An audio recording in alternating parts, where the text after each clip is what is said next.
தினமும் பயன்படுத்துற Google maps, WhatsApp call, weather update இந்த மூன்றும் ஒரே நாள்ல வேலை செய்யலன்னா என்ன ஆகும்? இது இன்டர்நெட் ப்ராப்ளம் இல்ல, ஸ்பேஸ் ப்ராப்ளம். இப்போ உலகம் முழுக்க 8500க்கும் அதிகமான சேட்டலைட்ஸ் இருக்கு. அதுல ஏதாவது நடந்தா ஒரு நாடு மட்டும் இல்ல, முழு உலகமே பிளைண்ட் ஆகிடும். இதனாலதான் எக்ஸ்பர்ட்ஸ் வார்னிங் கொடுக்கறாங்க. அடுத்த பெரிய போர் பூமியில நடக்காம இருக்கலாம், ஆனா விண்வெளியில ஆரம்பிக்கலாம். விண்வெளியை யார் கண்ட்ரோல் பண்ணுறாங்களோ அவர்கள்தான் நாளைய உலகத்தையும் கண்ட்ரோல் பண்ணுவாங்க. அப்படின்னா இந்த ஸ்பேஸ் பவர் என்ன? சேட்டலைட்ஸ் எப்படி வேலை செய்கிறது? ஸ்பேஸ் வார் எப்படி நடக்கும்? இந்த வீடியோல இதை பற்றி டீட்டெயிலா பார்ப்போம். நம் கைகளில் இருக்கும் ஸ்மார்ட் போன் முதல் வானிலை அறிவிப்புகள் வரை நம் அன்றாட வாழ்க்கையின் ஒவ்வொரு நொடியிலும் செயற்கைக்கோள்கள் பிணைந்துள்ளன.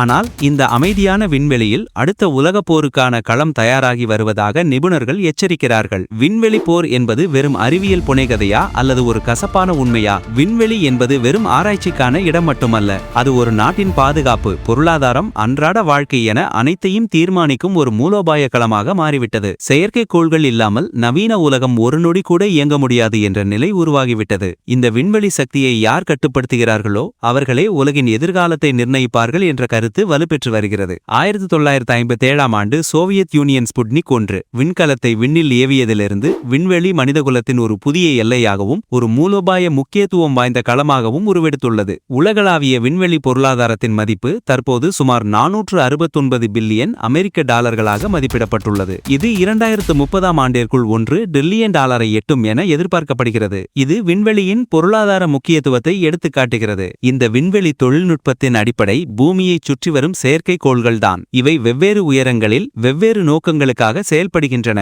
2023ஆம் ஆண்டு நிலவரப்படி சுமார் 8500க்கும் மேற்பட்ட செயலில் உள்ள செயற்கைக்கோள்கள் பூமியை சுற்றி வருகின்றன. மேலும் ஆயிரக்கணக்கான செயற்கைக்கோள்கள், குறிப்பாக மெகா கூட்டமைப்புகளின் ஒரு பகுதியாக அடுத்த சில ஆண்டுகளில் ஏவப்பட உள்ளன. உதாரணமாக, பூமியிலிருந்து சுமார் 160 முதல் 2000 கிலோமீட்டர் உயரத்தில் பறக்கும் லோ எர்த் ஆர்பிட் எனப்படும் குறைந்த புவி சுற்றுப்பாதை செயற்கைக்கோள்கள் மிக விரைவான தகவல் தொடர்பு, துல்லியமான உளவு பணிகள் மற்றும் புவி கண்காணிப்புக்கு பயன்படுகின்றன. இவை பெரும்பாலும் உயர்தெளிவுத்திறன் கொண்ட படங்களை எடுக்கவும் வானிலை மற்றும் காலநிலை மாற்றங்களை கண்காணிக்கவும் பயன்படுத்தப்படுகின்றன. ஸ்டார்லிங்க் மற்றும் ஒன்வெப் போன்ற அதிவேக இணைய சேவை தரும் செயற்கைக்கோள் கூட்டமைப்புகள் இங்குதான் செயல்படுகின்றன. இவை உலகளாவிய இணைய அணுகலை வழங்குகின்றன. இன்னும் சற்று உயரத்தில், அதாவது 2000 முதல் 30786 கிலோமீட்டர் வரையிலான மீடியம் எர்த் ஆர்பிட் எனப்படும் நடுத்தர புவி சுற்றுப்பாதையில் ஜிபிஎஸ் போன்ற வழிசெலுத்தல் செயற்கைக்கோள்கள் இயங்குகின்றன. அமெரிக்காவின் ஜிபிஎஸ் தவிர ரஷ்யாவின் குளோனாஸ், ஐரோப்பாவின் கலிலியோ மற்றும் சீனாவின் பெய்டு போன்ற அமைப்புகளும் இந்த சுற்றுப்பாதையில் செயல்படுகின்றன. இவையே நம் சாலை பயணங்களுக்கும் கப்பல் மற்றும் விமான வழிசெலுத்தலுக்கும் அத்துடன் ஏவுகணைகளின் துல்லியமான இலக்குகளுக்கும் உதவுகின்றன. இதைவிட மிக உயரத்தில், பூமியிலிருந்து சுமார் 30786 கிலோமீட்டர் உயரத்தில் பூமிக்கு ஒத்திசைவான புவிநிலை சுற்றுப்பாதையில் உள்ள செயற்கைக்கோள்கள் பூமியின் ஒரு குறிப்பிட்ட பகுதிக்கு மேல் ஒரே இடத்தில் நிலையாக நின்று தொலைக்காட்சி ஒளிபரப்பு, நீண்ட தூர தகவல் தொடர்பு மற்றும் வானிலை கண்காணிப்பு போன்றவற்றுக்கு பயன்படுகின்றன. இந்த செயற்கைக்கோள்கள் ஒரு பெரிய புவியியல் பகுதியை உள்ளடக்கும் திறன் கொண்டவை. இந்த விண்வெளி சாதனங்கள் நம் அன்றாட வாழ்க்கையை எளிதாக்குவதுடன் ஒரு நாட்டின் இராணுவ பலத்திற்கும் முதுகெலும்பாக இருக்கின்றன. உளவு பணிகள், எதிரி படைகளின் நகர்வுகளை கண்காணித்தல், சர்வேலன்ஸ், ரெகனைசன்ஸ், இலக்குகளை துல்லியமாக அடையாளம் காணுதல், ஏவுகணைகளுக்கு வழிகாட்டுதல், நேவிகேஷன் அண்ட் டைமிங், பாதுகாப்பான மற்றும் உலகளாவிய தகவல் தொடர்பு என இராணுவத்தின் ஒவ்வொரு அசைவிலும் இந்த விண்வெளி அமைப்புகள் முக்கிய பங்காற்றுகின்றன.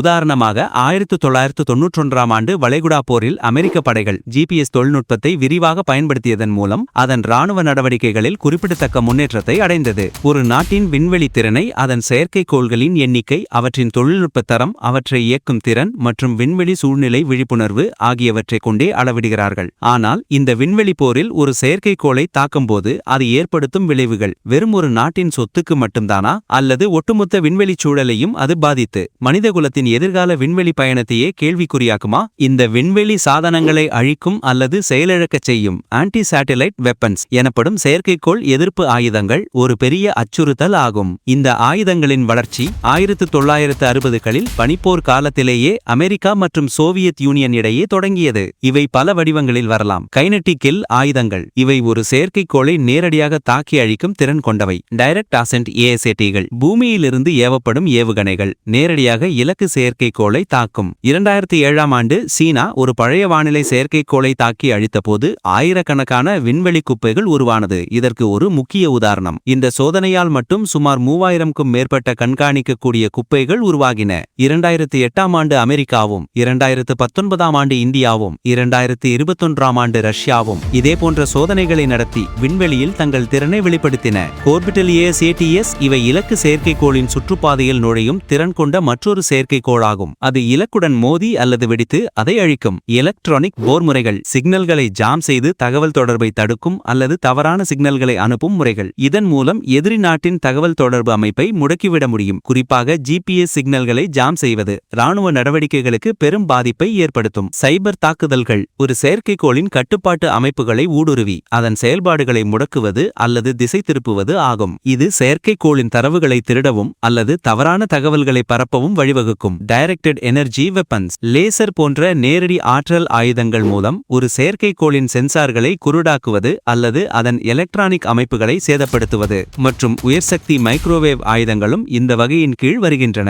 இந்த தாக்குதல்கள் செயற்கைக்கோள்களை செயலிழக்கச் செய்து ஒரு நாட்டின் இராணுவ மற்றும் சிவில் செயல்பாடுகளை முடக்கக்கூடும். ஒரு செயற்கைக்கோளை தாக்கும்போது உருவாகும் விண்வெளி குப்பைகள் மற்ற செயற்கைக்கோள்களுக்கும் பெரும் ஆபத்தை விளைவிக்கும். இந்த குப்பைகள் மிக அதிக வேகத்தில் மணிக்கு சுமார் 27,000 கிலோமீட்டர் வேகத்தில் குறைந்த புவி சுற்றுப்பாதையில் பயணிப்பதால் ஒரு சிறிய துண்டு கூட ஒரு செயல்படும் செயற்கைக்கோளை அல்லது சர்வதேச விண்வெளி நிலையத்தை சேதப்படுத்தலாம். ஐரோப்பிய விண்வெளி ஏஜென்சி தகவலின்படி தற்போது சுமார் 27,000க்கும் மேற்பட்ட கண்காணிக்கக்கூடிய விண்வெளி குப்பைகள் உள்ளன. மேலும் 1 சென்டிமீட்டருக்கும் குறைவான அளவிலான குப்பைகளின் எண்ணிக்கை 100 மில்லியனுக்கும் அதிகமாக இருக்கலாம் என மதிப்பிடப்பட்டுள்ளது. இது விண்வெளியில் விண்வெளி குப்பைகளின் தொடர்ச்சியான மோதல்களால் ஒரு கெஸ்லர் சிண்ட்ரோம் அதாவது சங்கிலி தொடர் விளைவை ஏற்படுத்தி விண்வெளியை அனைவருக்கும் பாதுகாப்பற்றதாக்கி எதிர்கால விண்வெளி பயணங்களை மிகவும் சவாலானதாக மாற்றும். இந்த அபாயங்களை அறிந்தும் அமெரிக்கா, ரஷ்யா, சீனா போன்ற நாடுகள் தங்கள் விண்வெளி திறன்களையும் ஏஎஸ்ஏடி ஆயுதங்களையும் மேம்படுத்தி வருகின்றன. இந்தியா போன்ற நாடுகளும் தங்கள் விண்வெளி பாதுகாப்பை உறுதி செய்ய முயற்சிக்கின்றன. விண்வெளியின் முக்கியத்துவம். தகவல் தொடர்பு முதல் வழிசெலுத்தல் வரை வானிலை கண்காணிப்பு முதல் பேரிடர் மேலாண்மை வரை பல துறைகளில் பரவியுள்ளது. தொலைதூர பகுதிகளுக்கு இணையம் வழங்குவது, விவசாய நிலங்களை கண்காணிப்பது, பூமியில் ஏற்படும் காலநிலை மாற்றங்களை அளவிடுவது என பல சிவில் பயன்பாடுகளுக்கும் செயற்கைக்கோள்கள் இன்றியமையாதவை.